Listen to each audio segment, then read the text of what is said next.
And good evening, plebeians. The date is February 6, 2015, and you are watching the premiere edition of RCM On Tap, our 60-minute roundtable show where the RCM personalities and show hosts stop together to talk about all things geek and gaming that are on our minds as we speak. Tonight, our topic is sci-fi movies. Love them, hate them, which could we do better? But first, let's meet who is in the bar this evening.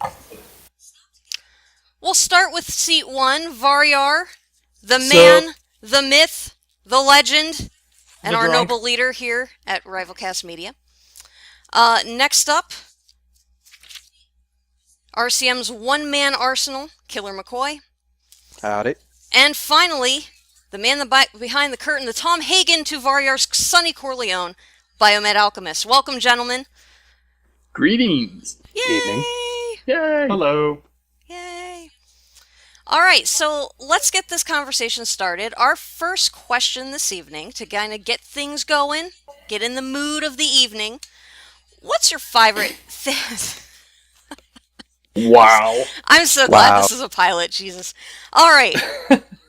You can tell I'm not used to being in the hot seat right now, so it's all good. I'm staring actually at a camera right now that has the picture of a clown face around it to make things a little less stressful for me. And the wine is definitely starting to kick in. So we're gonna have a good time tonight, I think. Icebreaker question for this evening. What is your favorite sci-fi or fantasy movie? Killer, let's start with you. I'm gonna have to go with Terminator 2. Okay. What do you like about it? Well, let's see. It's got Arnold. It's got robots fighting each other. Lots of guns and explosions. Definitely something that is big in Killer Land. Guns and explosions. Yes, exactly. I mean, come on. He has a mini gun. I'll give you that. I'll give you that. All right, gentlemen. Terminator. What else do we got going on here? Is it Bio's turn now? I think so. Is it? Okay. So we may need to work on the timing and how this is going to go. No, it's all good. I was just waiting on... So are we talking about Terminator still? Or are we talking about my favorite now? Because I could talk about both. Well, what do you... Okay, let's start this way. How do you feel about Terminator? Because personally, I thought they were ridiculous. I mean, it's just...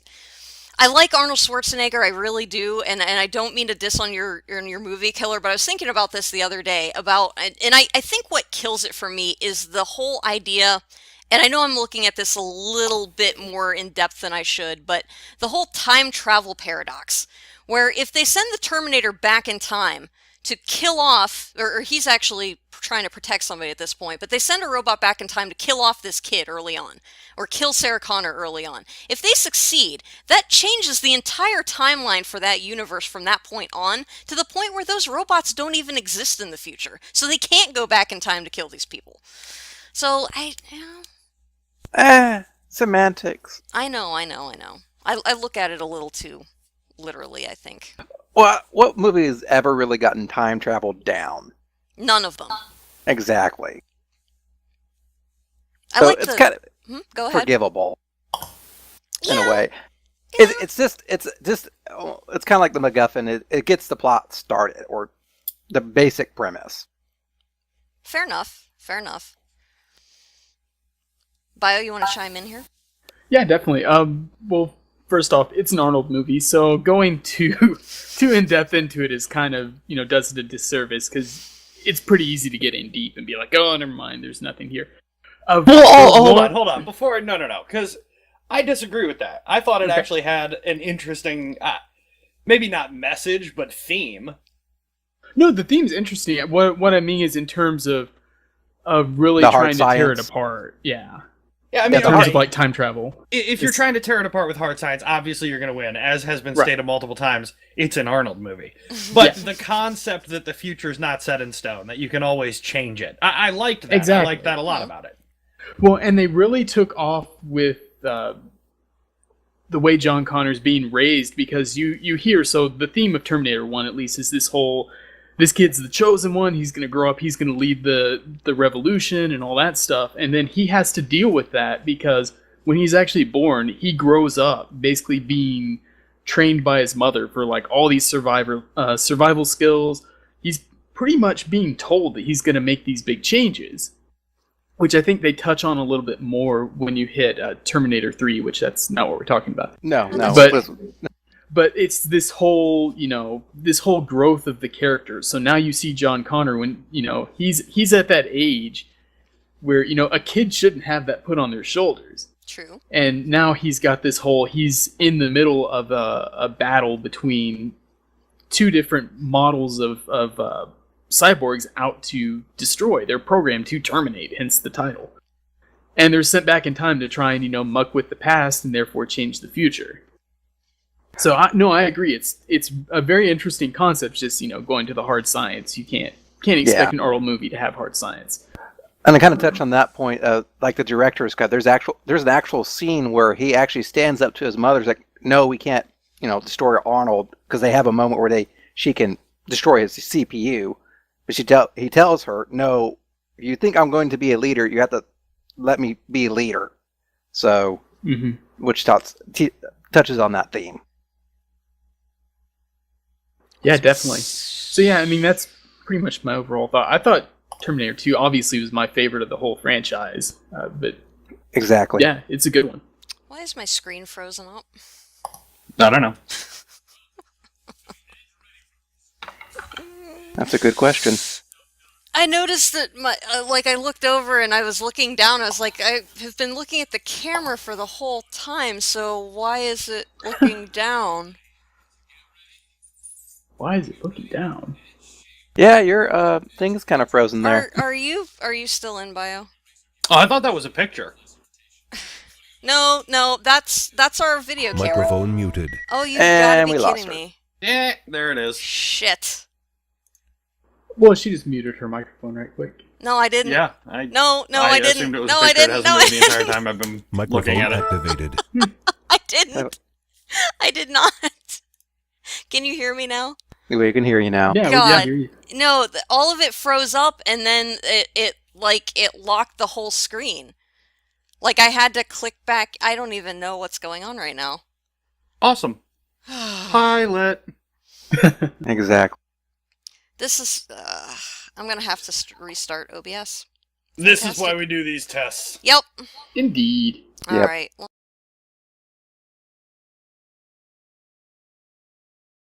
And we're back. And I seem to be moving now, so this is a good thing. I'm wondering if it's because we've I had have to renew the website. Yeah. And I almost forgot. Oh, God.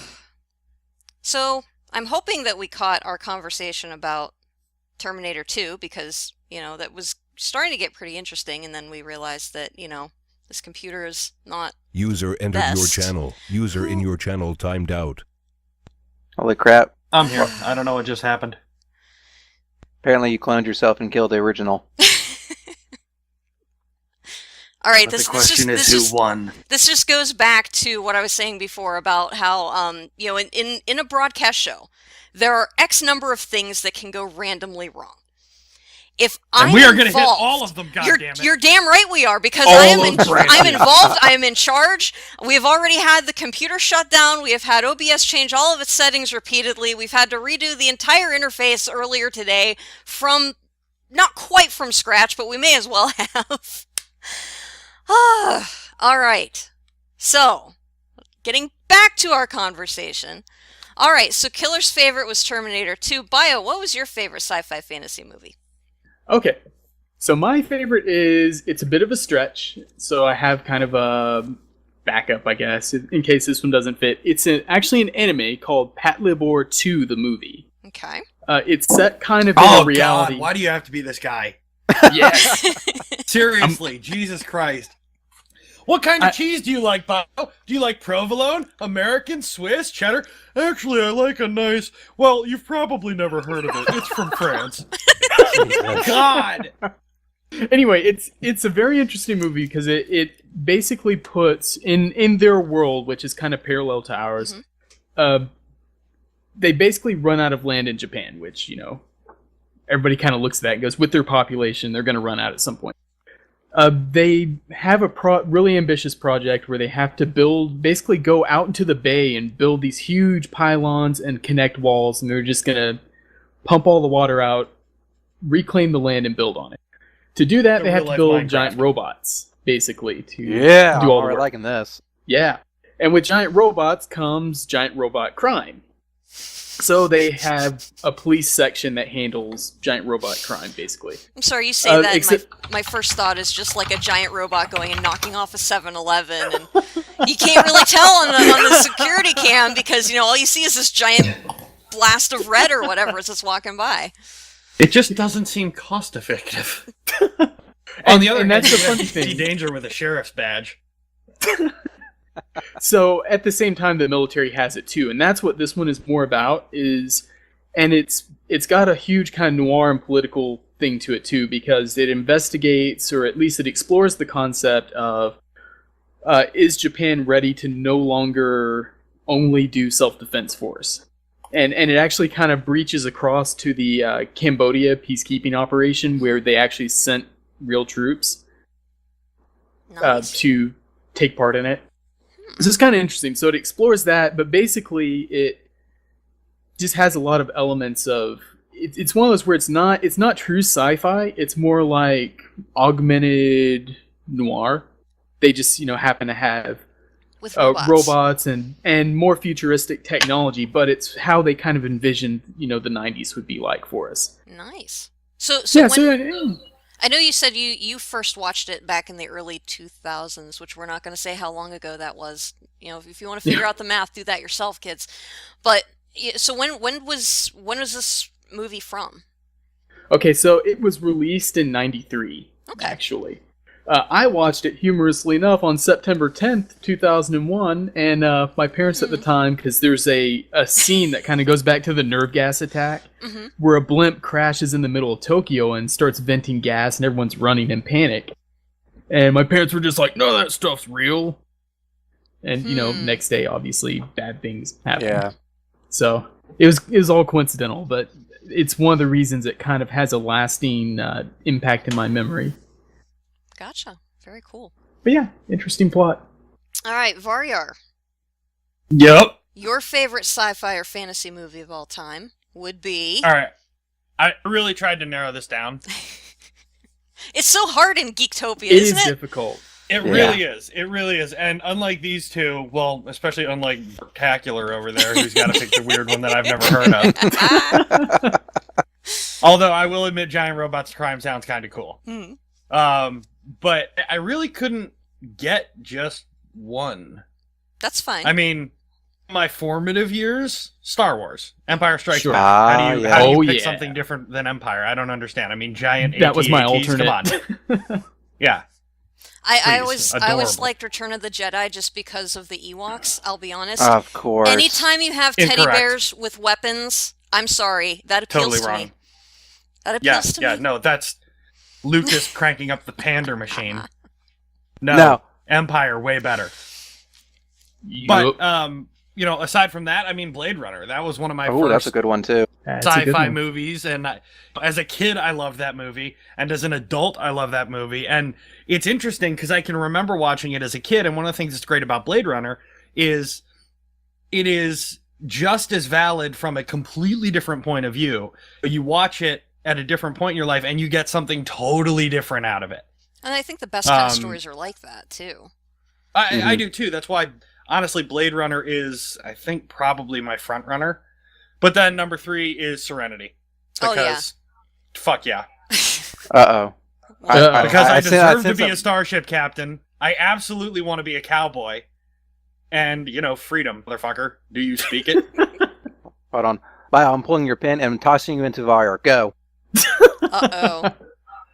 I didn't like Serenity as much, I guess. That's just me. As I mute... Where's the ban button? As I mute him. All right. All right, I just felt like we had actually talked about this a night or so ago. I think it was Killers, You, Me, and Baron, maybe? I think so, yeah. Yeah, it kind of felt like it was a way of saying, give up on bringing back Firefly, so we're going to kill a bunch of characters off and just be like, look, Firefly will never be back. because we made, the continuation that kills people. God damn it. I just wanted to hate you, and then you come at me with logic and stupid. But I mean, the I universe don't is disagree. great.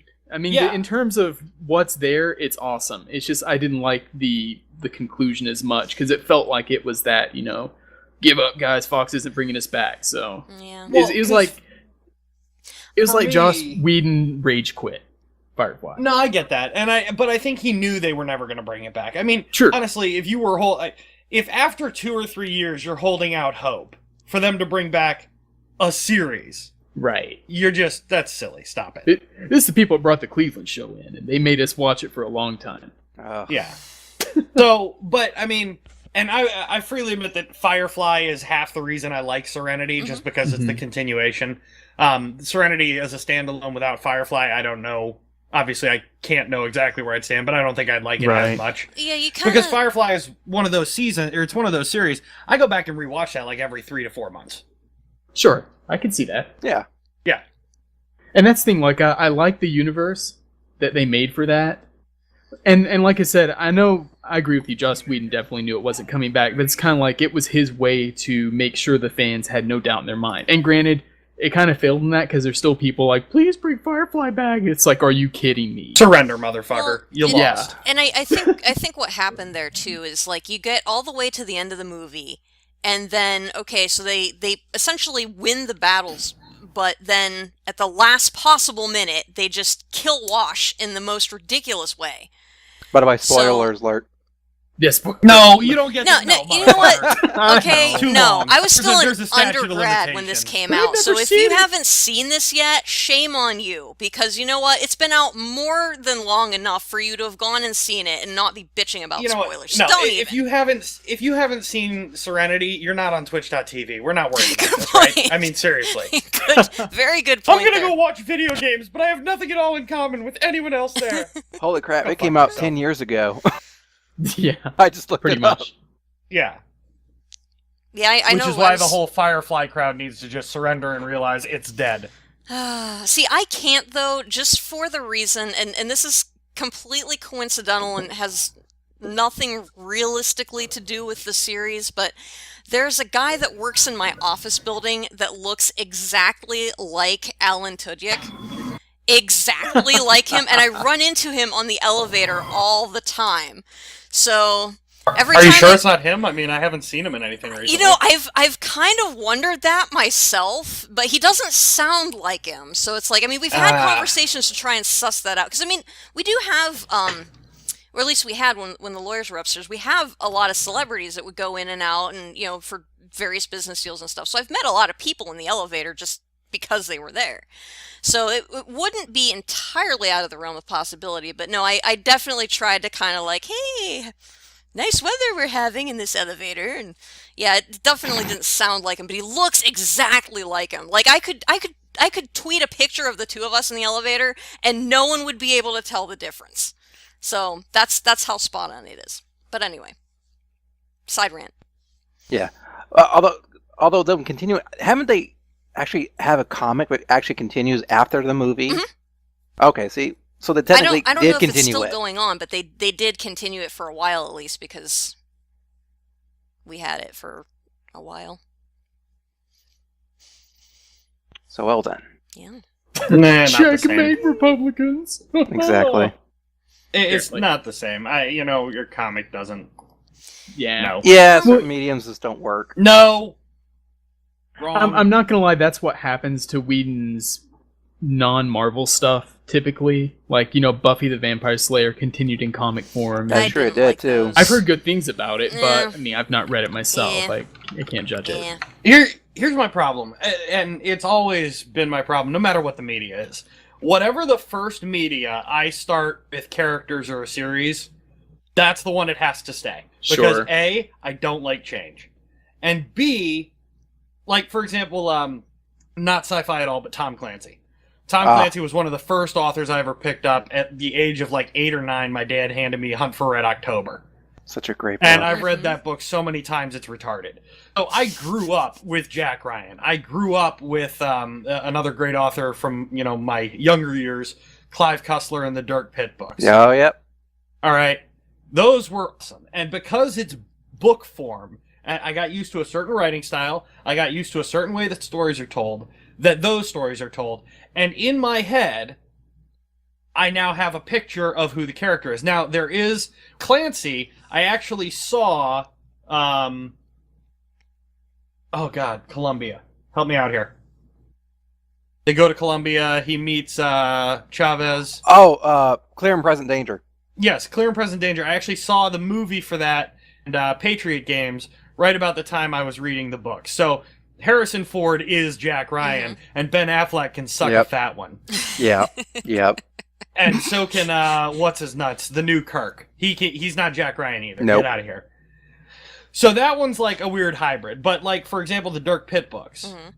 Like, I read those. I have a very clear image in my head of who Pitt and Giordino are. And then you have goddamn stupid no-shirt Matthew McConaughey coming in and just blaspheming all over one of my favorite books of all time. For the record, if you have seen the movie Sahara, I'm sorry. Read the book. It's so much better. They weren't even close. Like, first of all, that's not... Oh my... Steve Stupid Zahn is not Al Giordino. Al Giordino is not comic fucking relief. Al Giordino's a hairy, burly-ass Italian who beats unholy ass to keep Pitt safe and save the fucking world from whatever underwater disaster is about to befall it. Alright? Ridiculous. Re-fucking-diculous. The whole story, I mean, they just butchered it. I can only imagine that Clive Cussler had totally checked out with his giant wagon of money by the time that they got around to actually writing the script, because that was an atrocity. But it's the same thing, I mean, it's the same thing when you go from movie to comic. I got used to watching... Look, Nathan Fillion is Mal Reynolds, alright? You can't change that and then draw him. It doesn't work.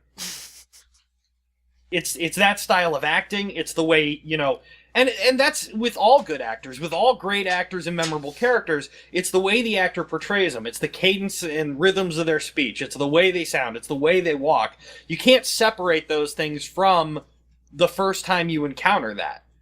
You know, the first time you encounter a story and encounter characters, it leaves an imprint, and I don't like change. Fair enough. Good there, Varyar. Get that all off your chest. Yeah, I feel better now. Good. That's good. Good. Well, you are so interrupting the show. Go. Shoo. Both of you. It's Go. the kitty. Yeah, kitty. No, if you were Kitty, watching kitty. the camera feed, Baron is home from his Friday night adventures and says hello. Huzzah! So, welcome to the show, Baron. So, Baroness, what's your favorite sci-fi or Well, fantasy see, mode? like Varyar, I narrowed it down to 2, which was kind of difficult, but, you know. So, most regular RCM readers might have picked up through the fanfic that I am a huge Star Trek nerd, and specifically with The Next Generation. So you knew that one of those movies would probably make it on my list somewhere. So my toss-up was between First Contact and Demolition Man. For completely different reasons. Okay, so First Contact, I mean, arguably is one of the better of the Star Trek movies, in my opinion. I know I'm biased because I'm very much a Picard girl, but what I like about it is it brings together all sorts of different ideas about what true leadership is. The fact that you can be a leader and still have all of these personal biases and things going on in your own mind that you're trying to deal with that can affect how you lead everyone else, and how does that relationship play out. So First Contact's a great way of doing that, because it really is like an Ahab versus the whale sort of story. But then it's also about, you know, how does his team around him react to that, and how do they support him, and how do they, you know, do these different things so that invariably at the end he makes the decisions that he needs to make and goes out to be the ultimate captain that we all know Picard really is. So that would be my first choice. Very in its borderline. I don't know which of these I would pick more because they're about on par. Demolition Man. Sylvester Stallone, Sandra Bullock before she got all artsy fartsy, when she was still fun, and I really I haven't seen a movie. She's a fantastic actress, don't get me wrong, but there's not been a movie that she's done in the last 5 years that I have actually enjoyed. So I'm just throwing that out there. Um, but she was a lot of fun, and I really like the idea of what happens when you go too far to any one extreme. So the whole premise of the movie is, it starts out in Los Angeles. Cryogenic freezing is now a thing. You've got John Spartan, who's like hunting down this criminal mastermind. They both get sentenced to be cryogenically frozen for X number of years. One for crimes that he actually committed, one for crimes that the criminal actually set him up to do. He didn't do these things. He just got set up and framed for it. So then 36 years later, they're thawed out for various reasons. The villain, Simon Phoenix, is thawed out by the guy who created this utopian society to kind of mix things up a little bit and cement his own power. But he didn't realize that, this guy is evil and it's not going to go well in his utopian society. Spartan comes back out to try and stop this guy and is basically arguing, well, you set up this namby-pamby back and forth in your community and nobody knows how to do anything. I mean, you can't swear, you get fined for it. You can't deal with poverty. You force the poor people to live in the sewers and you look down on them. That's not helping anything. It's just making things worse. And then the 3 seashells thing just gets me every time. So I like it because it makes you think about, what would the future really be like if everything were, sunshine and rainbows and unicorns and you don't deal with, the gritty reality of certain things. Very interesting. I get that. Yeah, Yeah. I never thought of it that way. That makes sense. Nor did I. So, plus it's just written really, really entertainingly. Plus, it's Stallone and Snipes. Well, Exactly. yeah, Gonna go wrong. Yeah, and Hey, Stallone. Always bet on black. Giggity. Stallone coming back from a fight with Huxley, and he's like, I went home and I felt the urge to knit you this. So here's this sweater that I knitted for you. It's just, I'm highly entertained by that. Nice. All right, so we've got some great movies out there. So let's move on to our next topic.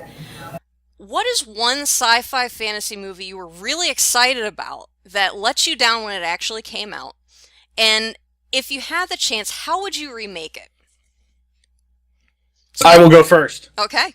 Oh, far. Because I went last time. Fine, be that way. Yes, it's the only fair way. No, actually, it's funny because you told me this was the question, and the answer instantly popped into my mind. Good. Hitchhiker's Guide to the Galaxy. Oh, yes. And yes. if I was going to change it, Good point. I would remake it funny.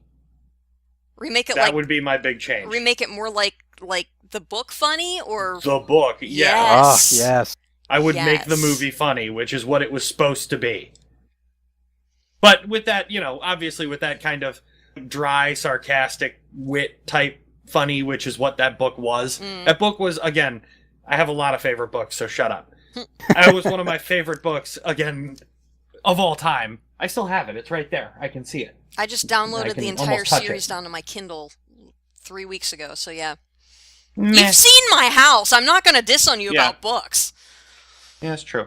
But, I mean, Yeah. Criminy, the necklace is a book. Anyway, continue. Sorry. But no, that's literally the one I would take, because when they said they were making a movie, I'm a cynic, so obviously I was like, they're gonna fuck that up. But deep inside my frozen little heart, I was very excited. And then they freaking stupid announced goddamn the cast, and I got sad inside. And I didn't like that, at all. I will say this though. I liked Mos Def as Ford Prefect. I think that was him. Was that Mos? Yeah, that was Mos I think Def. so. Yeah, I liked him actually a lot as Ford Prefect or Prefect. I've never liked Zooey Deschanel ever. Well, she has those creepy alien eyes that just kind of, yeah. Yeah, I mean, Yeah. whatever. I guess I just didn't really like. I've never really seen her in anything that I really got excited about. The funny thing is, I actually really do like the guy that played Arthur Dent. Oh crap! I might actually have to look him up. Hold on, I can't remember his name. Martin Freeman. Yes. I Yeah, was I going to liked him say a lot. Watson and yes. Yeah, Oh, I yeah. actually like him Hobbit a and- lot. I thought he was actually perfect for it. Well, yeah. But the writing really, I thought, let him down on that one. And then I don't know who the guy that played Beeblebrox was, but he was fucking terrible. Yeah. I didn't like him at all. Yeah. I just don't think they got the tone. I don't think they got the. I'm not. It's like someone read the book and totally missed the point, Yeah. and then decided to make a movie. And I think the problem is, and when they remake books into movies, the ones that are typically done very well are the ones where the actors playing the characters actually read through and get to know the feeling of the character, like Yeah. how the character interacts, how they talk, rather than making their own, cockamamie, oh, this is what I think the character should look like based on the script that this guy wrote for me that I read in the plane, when I was jetting back and forth between my last blockbuster and my next blockbuster. So this is how I'm going to interpret the character. It's like, no, it was written that way for a reason. You need to stay true to that character or else the story falls apart. So But listen, Baroness, my art. Yeah. Well, what let me down? What let me down is I really didn't like the writing. I really didn't like a lot of the directions they went with it. And fucking Douglas Adams wrote the goddamn movie. Ugh. How'd you write the awesome book and then shit all over that page? well, I'm not gonna lie. I only watched about, I don't know, 5 to 10 minutes of it, and I was in college at the time. Somebody, one of our roommates worked at a movie store local, so as soon as it came out there, he brought the DVD in, and yeah, I couldn't watch it. well, I went Just to like, see yeah, I'm it done. in the theater opening night because again Yeah. that's one of my favorite book series. Sure. And you hear me bitching on Ghost of the Podcast all the time about how Baron loves to go to the movies, he likes that movie experience. I would rather not spend $9 to be pissed off and disappointed at what I watch. True. So, True. but that, Yeah. I mean, that's a primary example of, something that, should have been a lot better. You go to it for the whole movie experience because you expect it to be something a lot more than it is, and then it just lets you down. So, Well, and I'll be honest, I almost went with that was the first one that came to mind. I also, in that vein, almost went with Battlefield Earth. But Battlefield Earth, yeah. the book, let me down once I read it as an adult. So Yeah. I felt bad about judging because well, when I read it as a kid, I was like 1,000 pages of sci-fi. This is gonna be fucking sweet. And then I read it, and at the time, when I'm 12, it's amazing. And then I reread it as an adult and went, oh, okay, so this is Yeah. the young adult sci-fi War and Peace. I see. Because it really is a lot worse as an adult once you've read other things. Yeah. But I liked the concept at least behind it. And then, god damn, that movie sucked balls. Oh, it was so bad. That I'm just movie imagining blew Varyar ghosts. like drinking whiskey at a bar, just all grumpy and just like shaking his head, and the bartender's like, "Hey, you want to tell me your problems?" And he's like, "Hitchhikers, man." Hitchhikers. The funny thing, the only thing Hitchhikers I I could. could stomach. I mean, Battlefield Earth would have almost drove me to drink. I mean, Oh. that was just terrible. That was just a holy shit show. An unholy shit show. Ugh.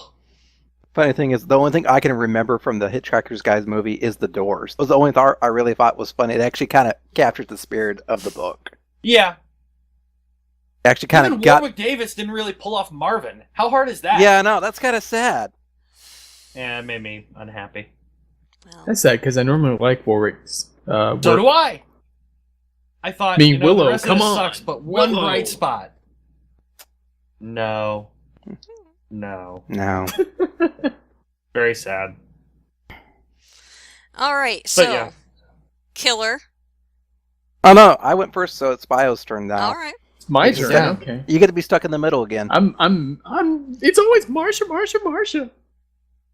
Okay, my favorite for reasons similar, or well, my least favorite is similar to Varyar's reason, but it's Jurassic Park: The Lost World. Ah. I read the book first. I read it in 6th grade. In fact, I got in trouble in class all the time because I was looking down with the book in my lap instead of paying attention to her. Love Because that trick. Did you put it on the just- knee and trap it between you and the desk? Yeah. Is that how I did it? Absolutely. Crichton just had me. I mean, I loved his novels growing up. And they just completely went for stunts. And the sad thing is that Spielberg convinced Crichton to write the sequel. And they still didn't get together and get it right because, there's nothing about, I mean, yes, they were going to take the eggs and, basically Biosyn was going to steal the eggs. It's always Biosyn trying to, steal from John Hammond's work and do their own thing.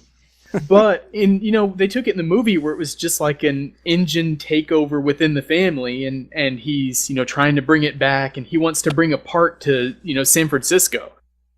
I mean, it's just like there's not even the same plot. I mean, sure they're going to the island and all that, but just everything was different. They merged characters, they changed genders and such, and it was just like, come on. If anything, I guess what I would change is restore the plot back to the book, which is kind of what, most people say who like the book better, because the book normally is better.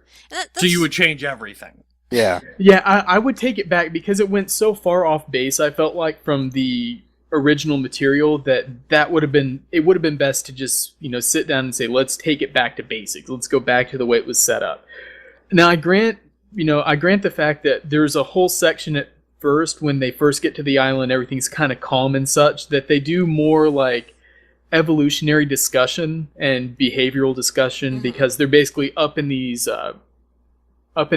high hide, as they called it, and they're watching the dinosaurs. So, and they've got a animal behavioral specialist with them, and he's just all fascinated about how we assume that all dinosaurs are cold-hearted, and look at how these are acting and all that. I could see that being boring in a theater. But they didn't have to go do the whole, we're going to grab a T-Rex and its child and ship it to San Francisco. What could possibly go wrong? I just didn't like that at all. That's just one of the things where and I'll be honest, I've never read any of Crichton's books. I'm told that I would probably enjoy it, but the reason I haven't is because when I was growing up, I saw the movies first and was just, I hated everything about it. Like, I didn't, it didn't seem real, and again, this goes back to the whole, like, time travel paradox thing as well. It didn't seem realistic to me. And I understand that in movies there's a certain element of fantasy that you have to step back and just allow that, some things might not necessarily make logical sense, but, you disregard it in the spirit of entertainment. I wasn't entertained by it. I mean, Jeff Goldblum's character just irritated the shit out of me. I was rooting for the dinosaurs to eat everyone who was on the island. And when I left the experience, it was just like, oh, right, the book probably was extremely different, but it killed it for me. I didn't want to read it after seeing that. So... yeah, it's nothing like it. That would be one where I would say it's safe to go and actually read it. All right. Killer, you want me to go first, or are you comfortable with talking about which movie you were excited about that let you down? I'll go first. Okay. My original thought when I first heard your question or read the question was Starship Troopers. Problem is, technically that doesn't answer the question because I didn't read the actual book until much later into the movie. Okay, but we're talking about the movie itself, though. So I mean, we all read a lot, so we tie the books into the movies that we're talking about. But what about Starship Troopers as the movie? Well, that's not the movie I'm going to pick, though. I was All just saying if I had read the book before the actual movie came out, because the movie came out like in 97, 98. Yeah. I didn't actually read the book until like the 2000s. Because I didn't get into Highland until a college friend of mine introduced me to him. Okay. So my actual movie I picked was Elysium with Matt Damon. I was actually expecting a solid sci-fi from the guy who did District 9, although I haven't seen District 9 all the way through. I'll I heard see it was. it. I will eventually one day. I heard it was a solid movie. This is like, oh, this is another great movie coming from him. And I watched it. It's like, this is this bullshit. you're at least what I heard from like District 9 was the message was subtle. It's like things he brought up, but this was just shoving it down your throat. It's like, oh, the rich are evil and the poor are just trying to get by and everything. It's like, oh, okay. That's okay. That was problem number one. And problem number two is they have all these techno gadgets they use once through a movie, and that's it. It never comes up. They never the characters who. One of the bad guys has a personal power shield he uses to block Matt Damon shooting explosive bullets at him. It's never seen again. He just uses it once. Listen, there's a reason that we have technology called one-time use technology. Exactly. It's like the shield equivalent of a burner phone. You know, you use it and you're pretty done. much. They were beta testing that one. They decided, yeah, it did the job, but it's too expensive to produce, so ultimately, no. Exactly. Or, and this is another possibility, they just forgot to charge it. I mean, that is very true. Good point. I've Just left like my a phone cell off the phone. charger There you sometimes. go. You know, Or it are you wasn't gonna in the dog on a script. guy because he had a bad day? Come on. Olive's in chat going, Matt Damon. Oh. All right, fair enough. So yeah, it was just this really bad beating your head over. Oh yes, the rich are terrible and evil. They're just using all the resources. That movie really did blow. It did. The only cool part was kind of the power exoskeletons, but even then they kind of fucked that up. Yeah. Well, okay, but you mentioned District 9, and I recommend seeing it. I thought it was a good movie. But it's not like he was subtle in that one either. Well, look at the aliens we put in the ghetto. Get it? Get it? Yeah, I mean, dude's not subtle. It's just, but it was still a good movie, I thought. yeah, But yeah, Elysium Blue. yeah, it did. And Jodie Foster trying to do a terrible, terrible accent. I gotta be honest, I'm about done with her. I think been most about people done are. with her. Yeah. Retire, go live in your mansion, stop making movies, it's over. So yeah, that's my movie. Okay. Well, mine was actually something I'd been looking forward to for a very, very long time. And when we went to see it, this wasn't even a theater movie experience. This was my first time actually going to and sitting in a movie through a drive-in last summer. So when the new Godzilla film was supposed to come out, we were eagerly anticipating this release because we found out that the drive-in theater around the corner from us, this is one of the last true drive-in theaters in Ohio. Nice. Was going to be playing that the week it came out. So we made a big to-do about it. We did the whole shebang. Baron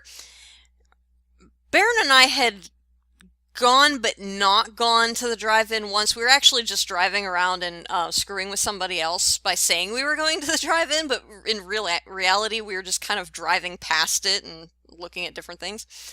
So this...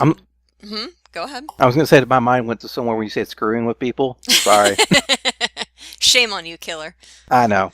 I'd say Continue. this is a family show, but that would be an outright lie. Yeah. So anyway, Wow. so True. this is something we've been together for quite some time now. Something that we had talked about actually doing for quite some time and just never got around to it. So last summer when we found out the new Godzilla movie was coming out, we were all about that because we both wanted to see it. We were very excited, amped up. Did the whole drive-in experience. We got there early and got a great spot, and we're sitting in the back of the Ghost Mobile with a little thing flipped up, and we got the popcorn and the corn dogs and everything going. I mean, it was fun. I mean, we had the sleeping bags rolled out. It was a good time until the movie started. No. Because so let's frame this a little bit. So Bryan Cranston is one of the headline stars. Baron's a very big Breaking Bad fan. We've seen him in a lot of different things. He's a great actor. Dead in the first 11 minutes of the movie, something like that. 20, I think. Yeah. Well, it's very close to the beginning anyway. It's like, okay, so you start off and then you realize he's crazy and then he dies. And then the rest of the movie is not so much about the monster as it is the story, the very half-heartedly written and very poorly acted, like you gave a crap, story about Bryan Cranston's son, who's, coming back from the military. He's going back to see his family, which, could be a very heartwarming thing. Gets sidetracked by, this massive radioactive thing that's going on, because he has to go and save his dad, and then, all hell breaks loose, and Godzilla's out and, wreaking havoc. All right, it could have been done a hell of a lot better than it was, but instead, the majority of the movie was about this guy and his whiny little family who, it could have been done so much better. If you're going to have that love aspect, that familial aspect about this guy trying to get to his family and, trying to help save the world and stop these monsters from destroying the western seaboard, great. Do it well. This was not done well. I mean, the action sequences that actually had Godzilla were badass. I'm not gonna lie. The scene where they're all going towards San Francisco, and you've got like Godzilla's just like cruising, like he's just like backstroking through the Pacific Ocean as he's heading towards San Francisco. I love that because the way that they did the monster was just incredibly well done. It's just the story around it sucked. So take the whole script, go back to the drawing board, and try again just from scratch, because it just fail. 2 thumbs down, fail. I'm fail. disappointed Just that fail. someone didn't disagree, so I could do the whole Ken Watanabe, the arrogance of men is thinking nature is in their control and not the other way around. Let them fight. And that just would have been incredible. Yeah, again, fantastic actor, wasn't given a whole lot to work with in that movie. So, Sure.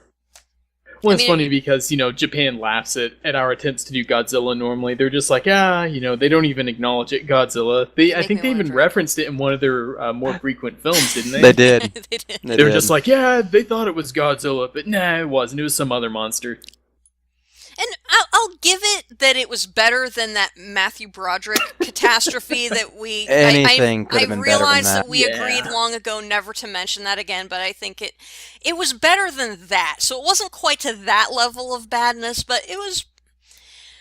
Man, my heart still hurts just thinking about how excited I was about that movie last summer and how it let me down. And I'm just glad that I at least had good popcorn and, an interesting experience in the whole thing, because Taco Bell made bank. That's all that matters. That's true. That's what you got to do. You got to bring Taco Bell back and say, you know what? We need a real Godzilla movie, and then you can somehow link it to tacos. Boom. That's all it takes. It was recently that one of the Baron busts from a couple weeks ago, when he was yelling at me for getting the little tiny Lego hats to put on his action figures, and Godzilla was wearing the sombrero. This could be a thing. This could be a thing. This ties back to your tacos. Yeah. So any ad execs out there from Taco Bell, I see we've got 10 people watching in our stream right now. So thank you. Woot! Thank you, listeners, for coming out and witnessing this wonderful pilot episode of ours. The experiment. Yes, the experiment. Alpha. The experiment. You know what? We get everything crazy out of the way at the beginning, and then things. settles down. It'll be smooth. It'll be smooth sailing from there on out. It's There a you good go. thing. Iron them all out at the beginning, and we're in good shape. Yeah, and this interface isn't even our final. The one you're This is seeing. not our We final threw it together form. earlier. Yeah. I'm waiting for the excuses to start showing up in chat, but so far nobody's done that yet. So, Getting there. all right. Well, it is Nope. 10. Wait, hold on. What? If it's okay with everyone, and everyone can take We're an not extra done couple yet. minutes. Well, no, but before we move on to Oh, the next okay. thing, I have a related topic. Okay. Go I've ahead. been What? waiting. We've been Uh-oh. talking about movies, Mhm. and we've been talking about movies we liked Mhm. and movies we hated. And there is an upcoming film that, as with many of the things we've discussed tonight, was part of my childhood, and a very large part of it. And there are rumors surrounding recreation of these films. And I would like the panel's take on this whole Chris Pratt as Indiana Jones thing. Are Really? you fucking kidding me? Really? No. No, it's not confirmed. It's a rumor, obviously. But Really? let's kick it to the panel. Ugh. I can't even. Obviously, they're not going to remake Raiders or Crusades. No. They're, going to do it. Have him probably, I would assume, since he's younger, in, the 20s or 30s. There's a lot of Well, Are they lot going of to make history him in there he could be a part of. So is it he's going to be Indiana Jones, or are they going to remake him like grown up Shia LaBeouf? No. They were the rumor, and again, none of this is confirmed as rumor. far as I know. But the rumor was he was going to be Indy. Oh, okay. So same time period. Well, it would be earlier, I would assume. That would make sense because like the Indy prequel that to... right. Oh, okay, yeah. Because it would be. I mean, well, not even prequels, but like because the indie films pretty much all stand alone. Right. You don't need to watch them in any. So you have Temple Raiders and Last Crusade, and that's all basically in the 40s. So Chris Pratt being younger, they could go into the 20s and 30s for some history there. Could kind of see that. Maybe. So my first thought is instantly no way. Don't stop trying to milk it. Yeah. Yeah. My first thought was much bloodier. Yeah. My first thought was, Lucas, I will murder your family! Because, I mean, if you think about it, I mean, again, another one of those movies that we agreed not to talk about, but the and I won't even say it out loud because, the heavens will rain fire upon the earth again, but the catastrophe that was the... Number 4. Number 4. Ugh. Mm. I've never seen it, They too. I know it's that bad. Botched that. So again, another theater experience that should have been a good movie that, we went and we paid good money to see in the theater.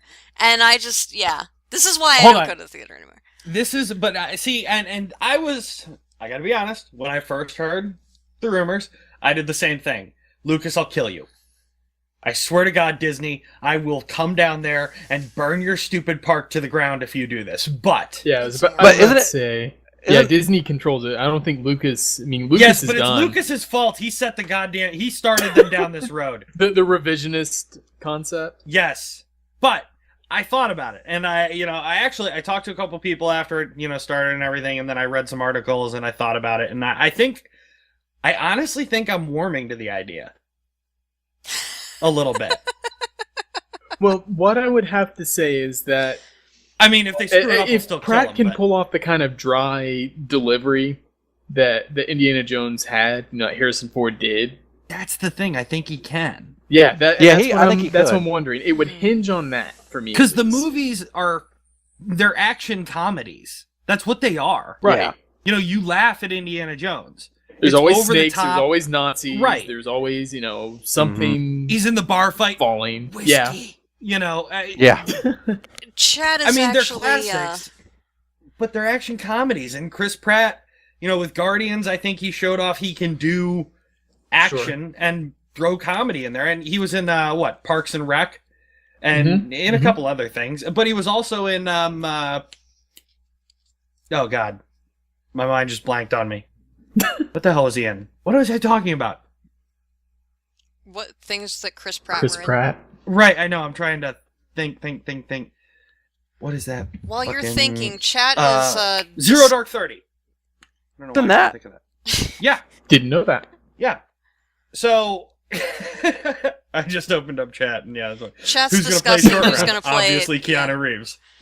Whoa. Like, Indy, what's going on, brah? Idiot. But no, I think he might be able to pull it off, and I gotta be honest, I think if you put the fedora and the whip and the jacket and the pants on him... Oh man, Baroness is like dying over there right now. I think he can do it. And, I'm thinking now. I'm thinking would- now. I'm not a huge and Chris Would Pratt they do fan. Nazis? Would Really? they put it There at the has same to be. time? I understand not being a huge Chris Pratt fan, but his style, I think, would work with that movie. I'm seeing it. Yeah, I'm seeing that. And I'm not saying like, and Baron's talking about doing a young indie. I think he's referencing this conversation. That's not what I'm talking about. I'm thinking, just right in front of Temple. Yeah. The rise of the Nazis, the rise of fascism, Gotcha. do all of that, in that time period where I think you could get away with it because there's not a lot of, there's not really any canon in there. There's young Indiana Jones, then there's Harrison Ford Indiana Jones, and then there's after. Yeah. So there's that gap there. I think you could put Chris Pratt in there because look, Harrison Ford's always going to be Indiana Jones, but the movies are getting old. Shit, I had when those people were living with me, I literally had to make them watch the Indiana Jones movies because they didn't even know what the fuck I was talking about. Oh my god, you're wow. kidding me. No. But that's the thing, they're getting, those movies are like 30-some years old. They're getting old. I need to drink more now. Always had to be snakes, man. There always had to be snakes. Yep. I'm all for not fucking with movies that are good. I think the Star Wars debacle has proven the wisdom of that. But and the Crystal difference Skull is, as well. You know what? You were not supposed to say it. Great. Here, Good one, said it. Bio. I'm Oh. going to Open commit some Pandora's heresy box. here. I'm going to commit some heresy here. The problems with Crystal Skull were because of Harrison Ford. Really? You think so? Okay, defend that statement. I'm going to defend it right now because I was expecting some type of giant outcry. If you are going to leave Harrison Ford as Indiana Jones when he's in his late 60s or 70s, this is what you're going to get. He has to have the young sidekick. And now I'm not defending Shia LaBeouf because he's a total tool bag and they could have cast someone better. But he can't do it. He can't be Indy. Indy isn't old guy. Indy isn't, well, in my day, we raided tombs like this, youngster, come with me, which is what he was. He can't do the stunts. He can't get in bar fights. He can't be that guy at his age. I love Harrison Ford. He's probably one of my favorite actors of all time. He's definitely top 3. But he can't do it. So if you insist that Harrison Ford has to be Indiana Jones, the inevitable result is something retarded like Crystal Skull. Because at his age, so now, obviously when he was in his prime, that was the 40s and the Nazis. So if you look at him now, you have to kind of go into the future a certain amount of time to make it plausible that that's the timeline. So now there aren't really Nazis, there's just, whatever. And now we don't have fascism to fight against, and we gotta go find some fucking aliens, and it's goddamn Russians everywhere. I'm not saying it's his fault. I'm saying it's because they insisted on keeping him. Now, I would say they could have kept him, but if they had just changed the story, made it this is the last adventure of Indiana Jones. I think they could have kept him. If they had just Baron is about to freak out. Baron, the indie movies were not in the 1920s.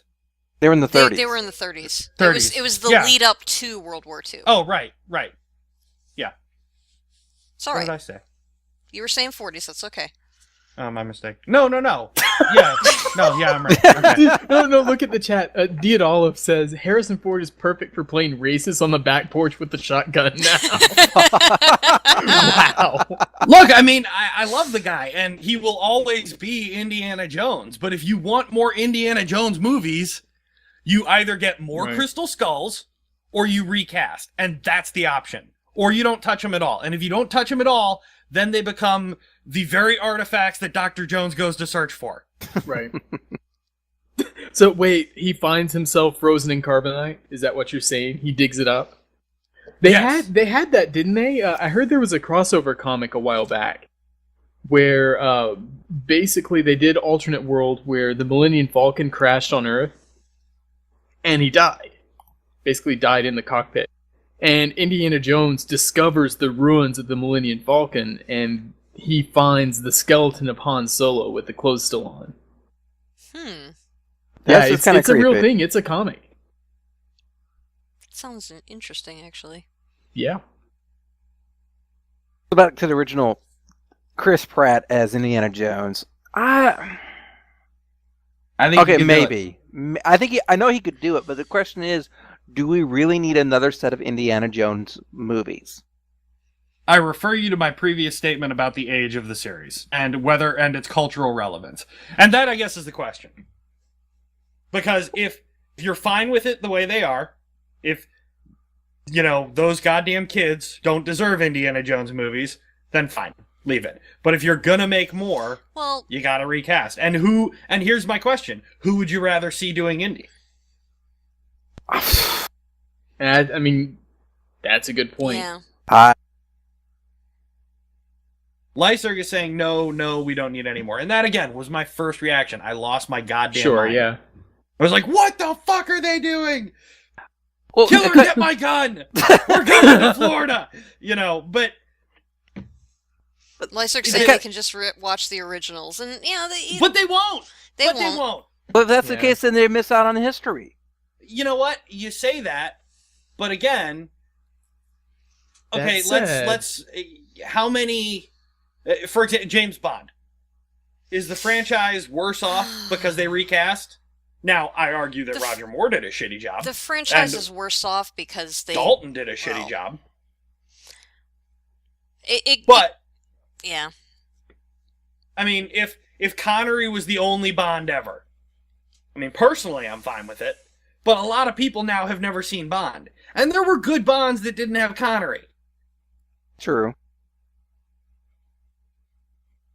So, when you're talking about iconic characters, your option is we can put them in carbonite, put them up on a shelf, and never, ever, ever, ever, ever, ever, ever touch them again. And god damn it, you stupid kids, keep off my lawn with your goddamn rock music. Yes. Or we have the option to at least consider the possibility that the movies could go forward with someone else. Maybe they're not the iconic guy, because Harrison Ford is the Sean Connery of Indiana Jones. Definitely. But someone else might be able to do it well. I think there's another option we can do. Somebody ban Diet Olive immediately. They want free PR, they can just cast Bieber. He just said if they want the PR, they could cast Justin Bieber as Indiana Jones. All PR is good PR and such. Seriously, where's the mute button?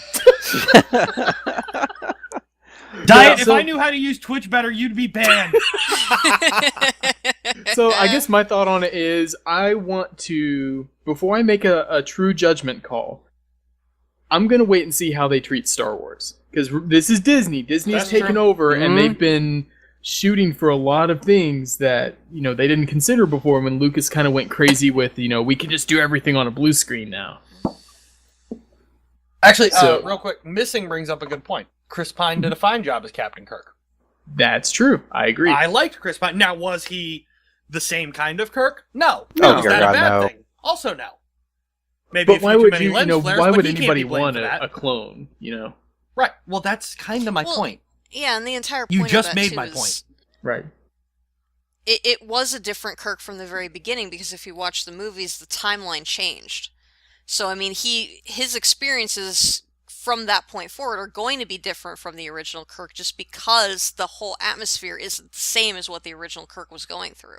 But even without that, plot device or whatever you want to call it, get rid of it. Well just I thought so too. But just look at, obviously Shatner versus Pine. Two very different actors, both did the role justice. Did they do it differently? Absolutely. Mm-hmm. The new ones are a little more actiony, or quite a bit more actiony than the old ones. But that is not a bad thing. Necessarily. Well, because sci-fi has changed from where it was when Star Trek was, it was a lot slower back then. Well, it had to be. They didn't have the technology to really do sci-fi. What they did was character studies in sci-fi. Mm-hmm. Right. And then you just had bleep bloop, sounds in the background and lights and all that. I don't care. Star Trek 2 was the best one ever. Indeed. I'll agree. Well, and it's interesting you bring that up because they actually made the changes canon, apparently. The whole, the Romulan homeworld is gone. So if they ever make a Star Trek movie that's set, in the Next Generation Voyager world, there's no more Romulus or Remus, apparently. So that's just kind of an interesting thought. I know people kind of treat it as alternate universe, but yeah, it is. But I think they wrote it in where yes, the stuff that happened in the first one did impact the timeline as we know it. Which kind of makes me happy in a way, because again. I mean, beyond the actual in-universe timeline, though, I actually don't give two shits about that. I don't care how they explain it away. The point is just you have two different actors doing an iconic character, and they both did it well. The new guy put his own spin on it. Despite the very fucking insane internet reaction when they originally announced they were going to remake fucking Star Trek. Oh my god, I thought everything was going to catch fire everywhere. But you know what? It died down when the movie came out, didn't it? Although, Baroness, I think your husband might soon have an aneurysm. Star Trek became Star Wars. Nothing is good. I have to kind of agree with Baron though. With the new Star Trek, they pretty much hybridize all the characters. There's those one character traits that we all remember from those characters, and they just keep pushing. Yes, Spock is the super logical, then he gets really angry. Or Kirk is the rebel. In reality, he wasn't that much of a rebel. He was a fucking awesome starship captain. He wasn't really a rebel until the third or fourth movie.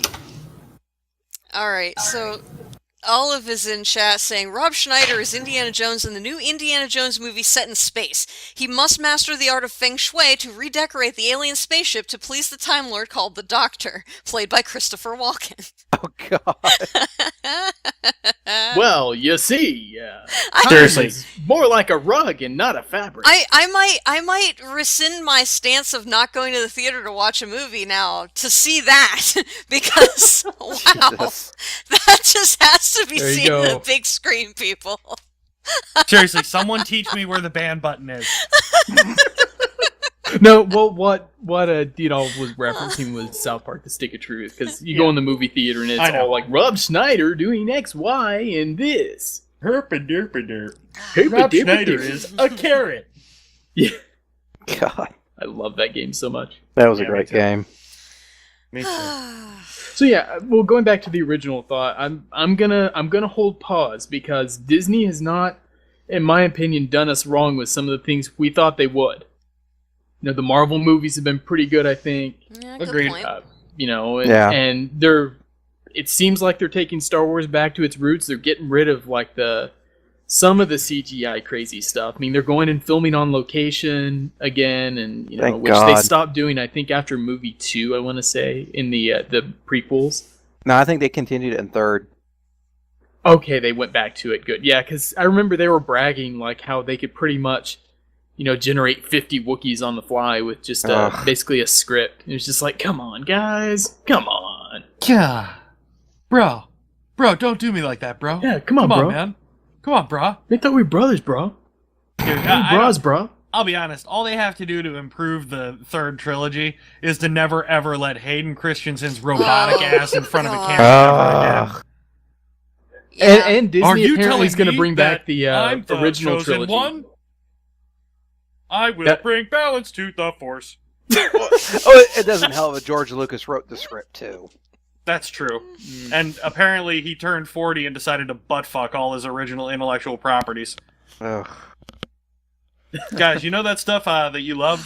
Remember back when I was your friend? Yeah. Now I'm the guidance counselor that you don't want to be alone with. I need an adult! Seriously. Oh my god. Wow. Just wow. Ah. No, but yeah, so that's my thought is I'm gonna let them try it.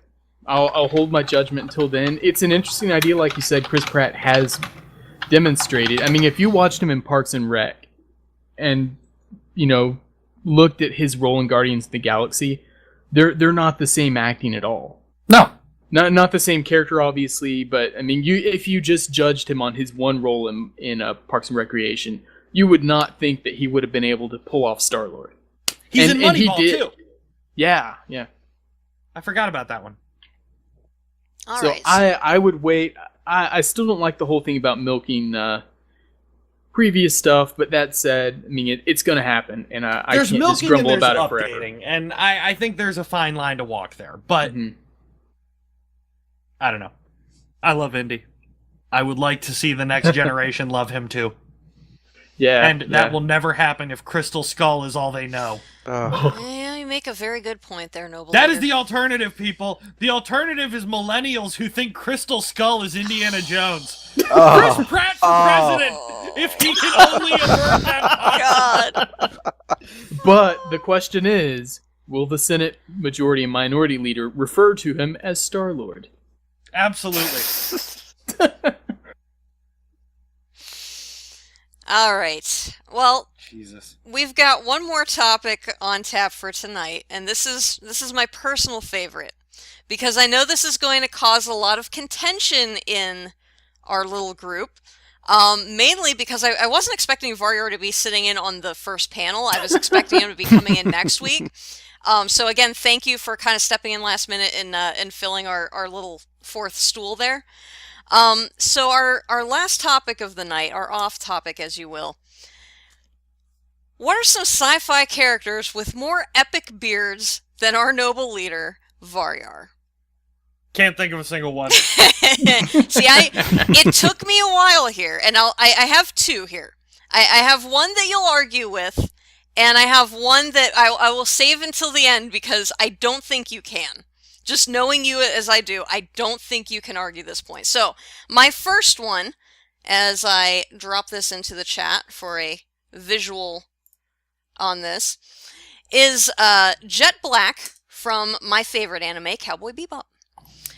And the reason I throw that in there, I mean, he's... Pointy. Yes. Very stylized beard, very excellent space cowboy, in my opinion. I like the three main characters of, well, four if you count Nine.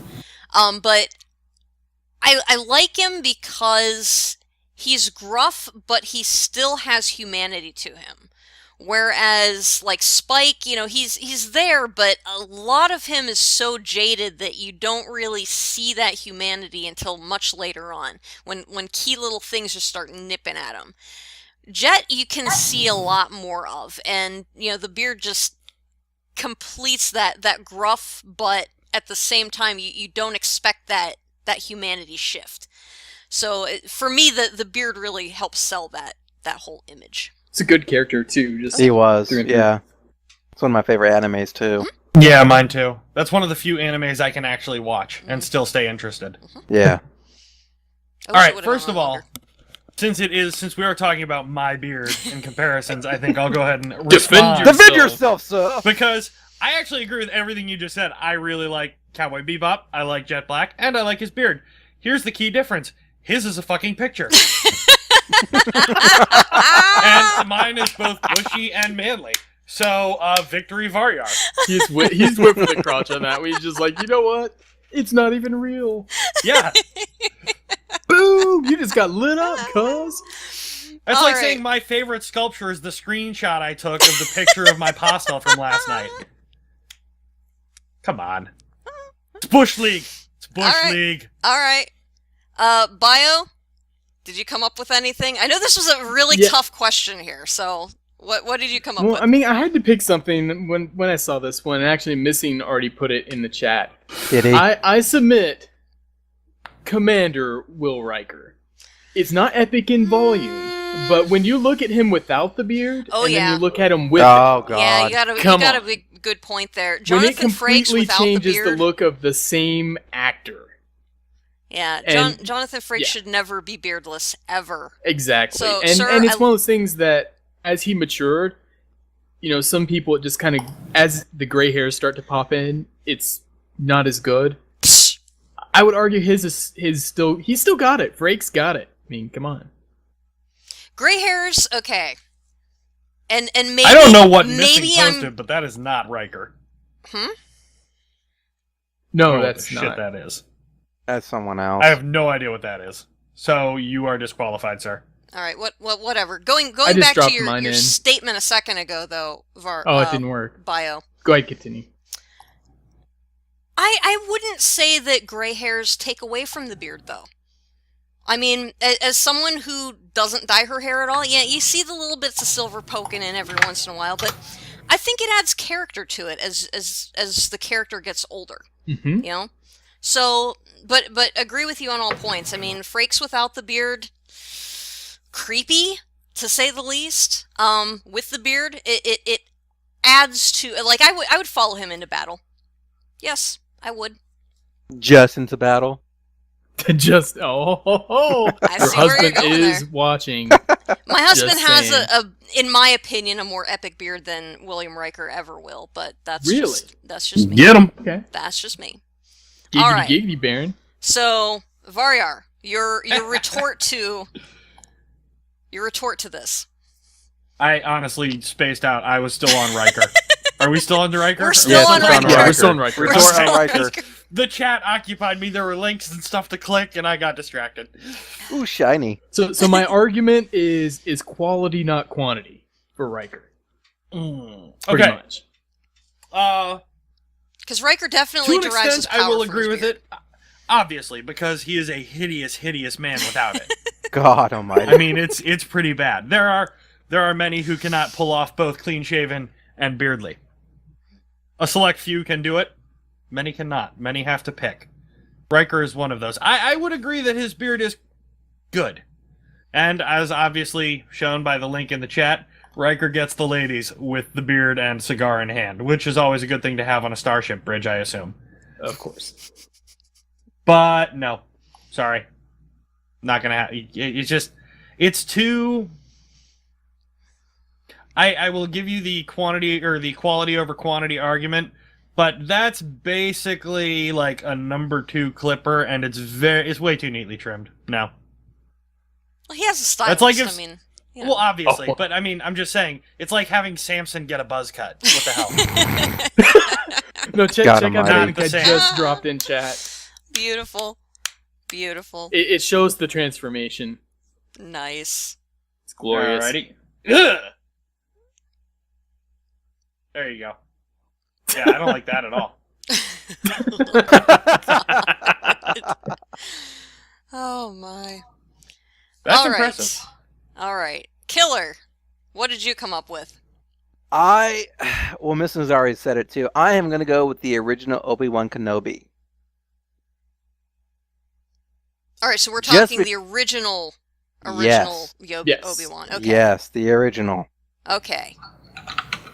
That beard has seen some things. I'm just saying. Exactly. And look how Similar style to Riker's too, if you think about it. true. And then here's even the interesting part. How long was he in the desert on Tatooine waiting for Luke to grow up finally to become, a man. And yet it's still rugged, yet not completely wild man. Think about it in that way. He has such control of the Force, he can control the growth of his beard. You know what? I'm allowing this one. Let's go for it. Let's go for it. I am allowing this. Yeah. I think Ben Kenobi wins. All right. Or Obi-Wan, I mean. All right, there we have it. So Varyar, what you're saying is, as epic as your beard is, you cannot control it with the Force. Indeed, I cannot. I cannot wave a hand and change its length. I actually have to use scissors. All right. Well, we have a winner without my even getting to my trump card, as you will. What was your trump card, My Baroness? trump card. And let me post the link in chat so that everyone knows Just- exactly what I'm talking about. I'm imagining Yu-Gi-Oh! Like, you just activated my trap card! A costly mistake! Robert Downey Jr. as Tony Stark. That's another Because- quality, not quantity. Because Yeah. again, yeah, exactly. It's not lush and bushy like our noble leader's beard is, but it adds a class to that character, and really a class to the man that is absent when it's not there. I agree, but you're comparing a beard and a goatee, two different things. Yeah, that's what I was about to say. I mean, Oh. I get what you're saying, and I agree with it. It's glorious. It's very well done. But they're two different things. He totally just went all Phoenix Wright on you and went, objection! Well, a little Pretty bit, much. just because I'm just saying, it's a goatee is all about. I mean, you can't really just let it go, which is what I've done with mine for the last 3 months. Like, it has had, aside from shampoo and a comb, people, this thing has had nothing fucking done to it. It's just going. And we're seeing where that goes, because really, the only person who could yell at me for it is my boss, and she doesn't care. So, I'm amusing myself at this point. But, it's two different things. I'm sorry. I think that Obi-Wan Kenobi, a valid one. Tony Stark, not so much. Yeah. I'm gonna have to agree with Varyar there. Indeed. And it turns out your ace in the hole is actually a deuce. Well, Wah, wah. that just goes to show, plebeians, even I can be wrong every once in a while. It's not often, Once but in a every while. once in a while. Bite me. All right, gentlemen. If we don't have any other topics to discuss this evening, Nope. I'm not sure how close we were to our actual time, because we had some snafus at the beginning where, of course, it's our first night, so everything that could possibly go wrong was going to go wrong.